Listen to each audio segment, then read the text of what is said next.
Baik, pada hari ini saya akan menjelaskan tentang kesehatan lingkungan terkait bagaimana rencana operasi saat bencana dan pelaksanaan rencana operasional saat bencana.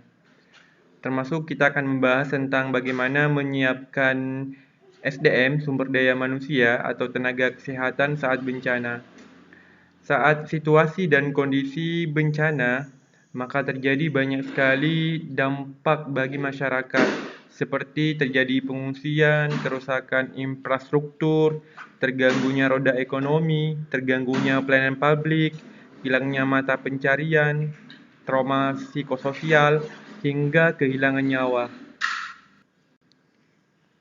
Oleh karena itu, dibutuhkan perencanaan dalam memanage kejadian suatu bencana agar mengurangi risiko terjadinya sakit dan kematian pada masyarakat yang menjadi korban bencana.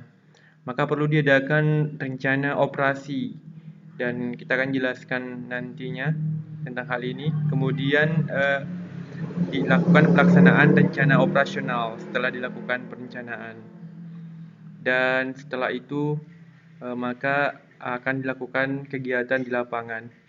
Nah, SDM yang dibutuhkan di lapangan tidak hanya dokter saja, tetapi butuh tenaga kesehatan lain seperti epidemiolog dan sanitarian.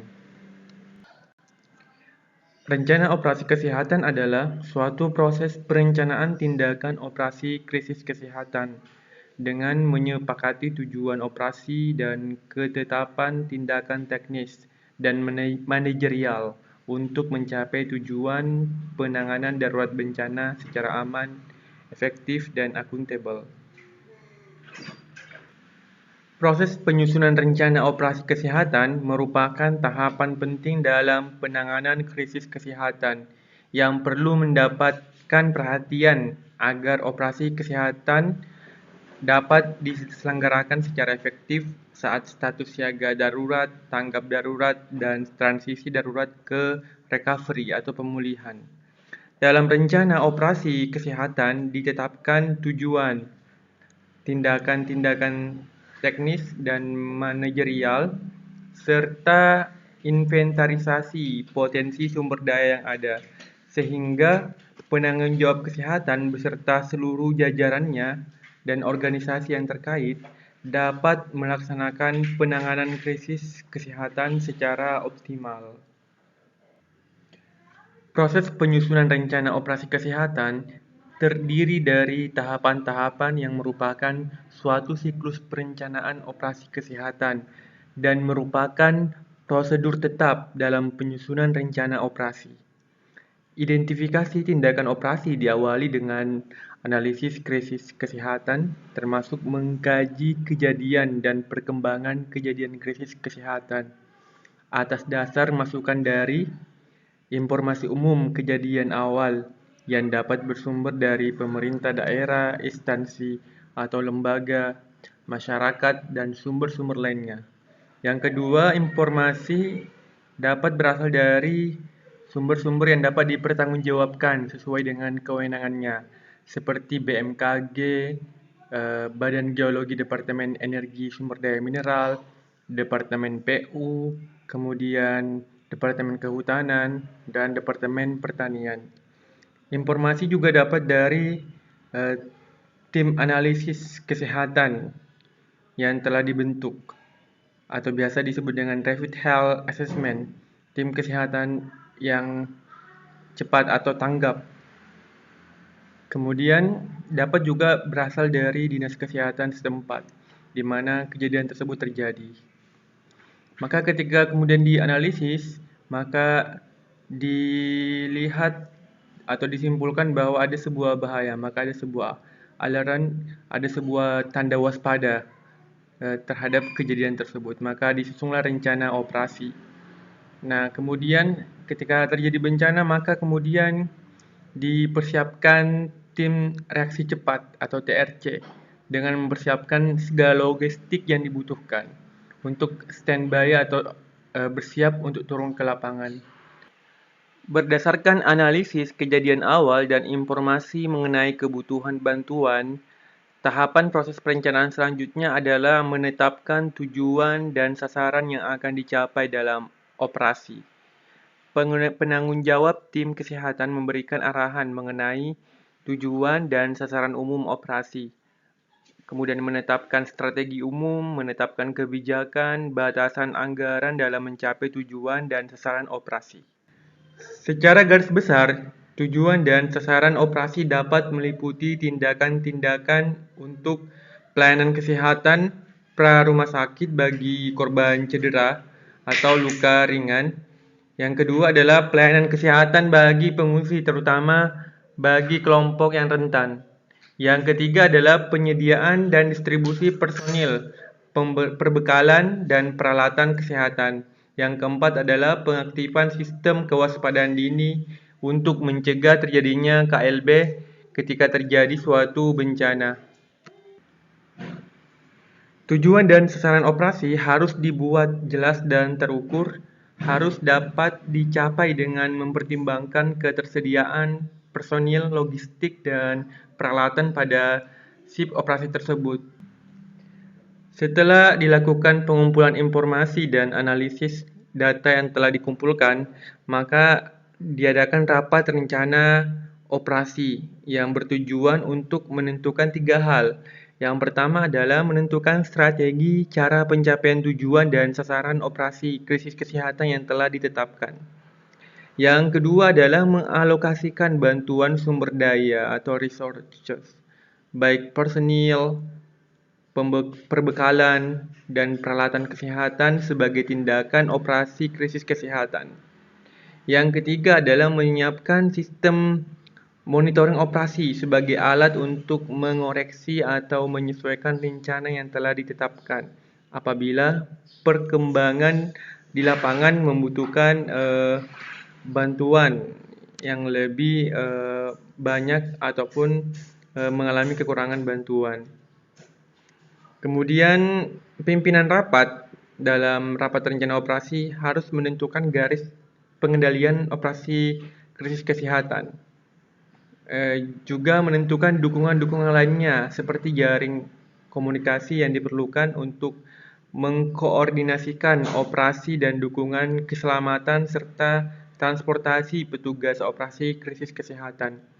Dokumen yang harus dipersiapkan agar dapat kemudian membuat perencanaan yang baik sebelum turun lapangan, yaitu dokumen yang membahas tentang 3 hal tersebut, strategi, resources, dan monitoringnya, sehingga petugas kesehatan yang turun ke lapangan mengetahui kelebihan dan pun kekurangan saat melakukan tindakan bantuan pertolongan kepada korban bencana, sehingga dapat kemudian mengukur tingkat pencapaian yang bisa dicapai dalam operasi saat bencana.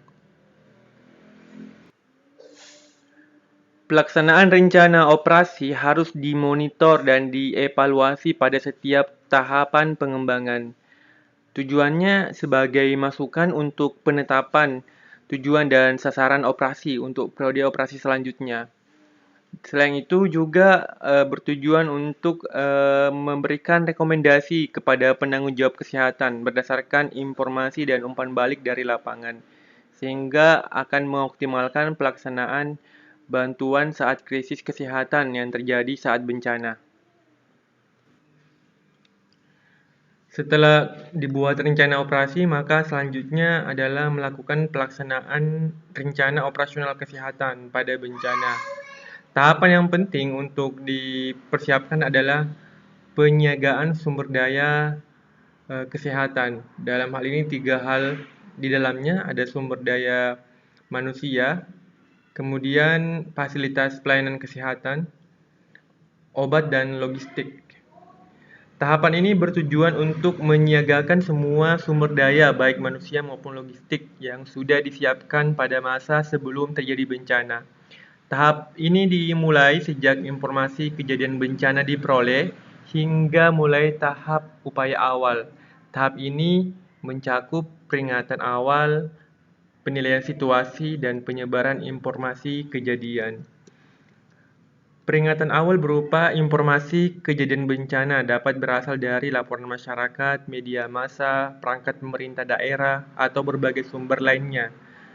Sesaat setelah terjadi bencana, petugas kesehatan yang berada di lokasi bencana segera melakukan penilaian awal atau disebut dengan initial assessment untuk mengidentifikasi krisis kesehatan yang terjadi. Pada saat terjadi bencana, penyiagaan SDM kesehatan tergabung dalam satu tim penanggulangan krisis yang meliputi tim reaksi cepat atau TRC, tim penilaian cepat kesehatan atau biasa disebut dengan Rapid Health Assessment atau RAH. Kemudian ada tim bantuan kesehatan. Sebagai koordinator tim adalah Kepala Dinas Kesehatan Provinsi atau Kabupaten Kota sesuai dengan Keputusan Menteri Kesehatan Nomor 66 Tahun 2006.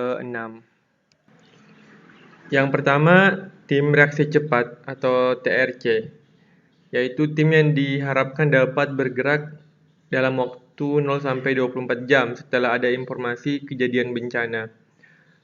Kompetensi TRC disesuaikan dengan jenis bencana spesifik di daerah dan dampak kesehatan yang mungkin timbul. Sebagai contoh, untuk bencana gempa bumi dengan karakteristik korban luka dan fraktur, kompetensi TRC terdiri dari pelayanan medik seperti dokter umum, dokter spesialis sesuai kebutuhan, perawat mahir, apoteker, atau tenaga teknis kefarmasian, sopir ambulans, dan juga yang kedua dibutuhkan surveillance epidemiolog atau sanitarian. Yang ketiga dibutuhkan petugas komunikasi, dan yang keempat dibutuhkan petugas logistik. Berikutnya yang kedua adalah tim penilaian cepat kesehatan atau Rapid Health Assessment. Tim yang bisa diberangkatkan dalam waktu 0-24 jam atau bersama dengan TRC dan bertugas melakukan penilaian dampak bencana dan mengidentifikasi kebutuhan bidang kesehatan minimal terdiri dari dokter umum, ada epidemiolog atau surveillance, kemudian ada juga sanitarian.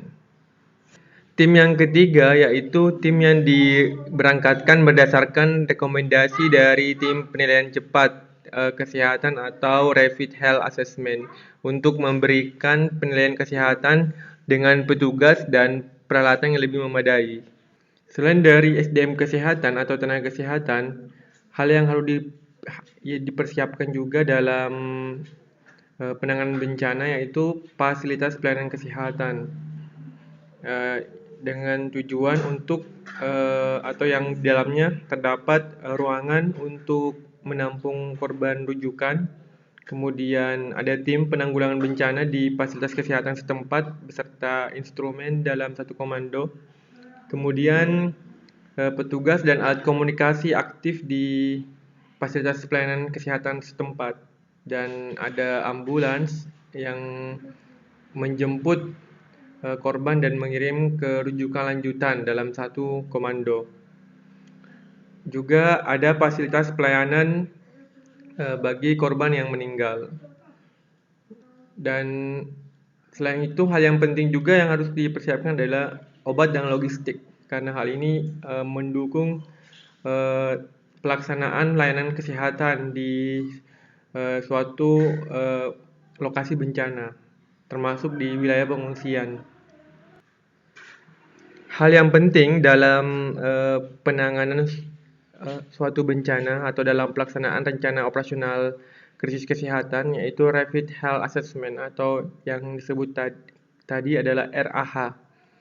Merupakan salah satu upaya awal saat tanggap darurat yang dilakukan untuk mengetahui besarnya masalah, potensi masalah kesehatan yang mungkin terjadi saat bencana, serta kebutuhan sumber daya yang harus segera dipenuhi agar penanganan bencana dapat berdaya guna dan berhasil guna.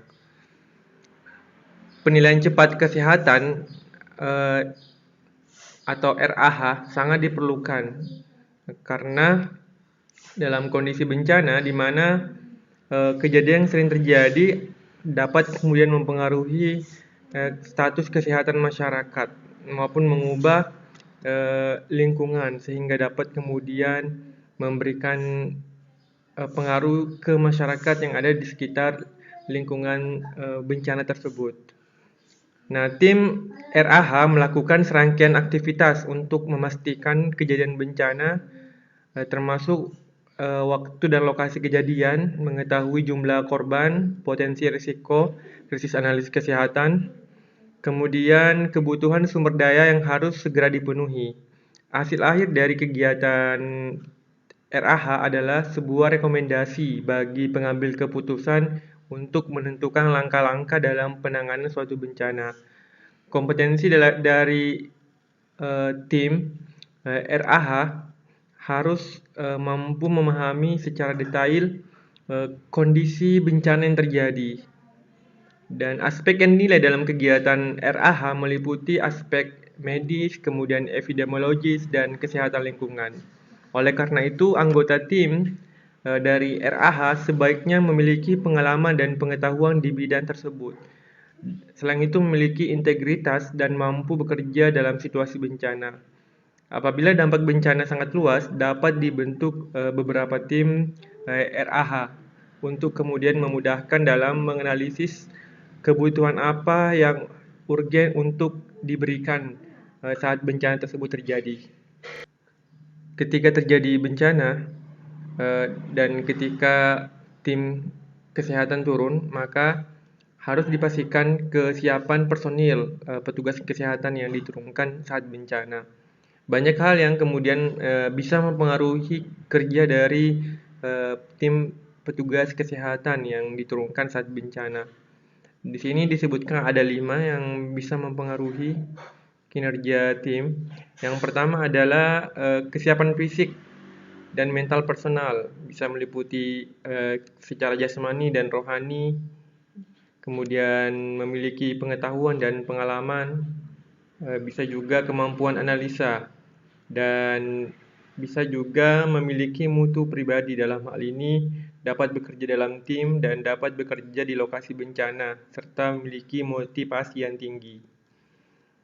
Bisa juga dipengaruhi oleh kesiapan sarana dan prasarana seperti APD, personal kit, tim kit, peralatan kerja, dan kinerja tim saat berada di lokasi bencana dapat juga kemudian dipengaruhi oleh seberapa sering tim melakukan briefing dan debriefing. Apa sih yang dimaksud dengan briefing? Briefing merupakan hal yang harus dilakukan atau diskusi yang dilakukan sebelum berangkat, dan tim menyusun rencana. Dalam briefing menetapkan tujuan tim, informasi yang dibutuhkan, sumber informasi, pembagian tugas, jalur pelaporan, kemudian perlengkapan personal tim, dan juga peralatan kerja serta rencana akses transportasi. Sedangkan debriefing artinya hal yang dilakukan setelah tiba di lokasi, yaitu tim melakukan melaporkan kepada penanggung jawab tim, menetapkan lokasi kerja, memastikan jalur komunikasi, kemudian memastikan dukungan bagi anggota tim seperti akomodasi, perbekalan, makanan, dan yang lainnya. Dan juga mengatur rencana pertemuan dengan misalnya dengan Pemda setempat, dengan Dinkes, pimpinan rumah sakit, termasuk dengan koordinator pengungsi di suatu lokasi bencana. Selain itu ada juga hal yang harus dipersiapkan petugas kesehatan saat bencana, yaitu batas kerja bagi petugas kesehatan. Ya, penentuan batas waktu masa kerja bagi petugas kesehatan saat bencana diperlukan guna menentukan batas maksimal petugas yang dapat diturunkan di lokasi bencana. Dan yang tidak kalah pentingnya adalah adanya jaminan kesehatan atau asuransi kesehatan bagi petugas kesehatan saat bencana. Jaminan atas kesehatan tersebut mampu kemudian memberikan dukungan moral dan juga mampu membantu petugas kesehatan ketika terjadi hal-hal yang tidak diinginkan. Atau misalnya terjadi kecelakaan kerja ketika menangani bencana. Dan hal ini juga telah diatur dalam peraturan perundang-undangan.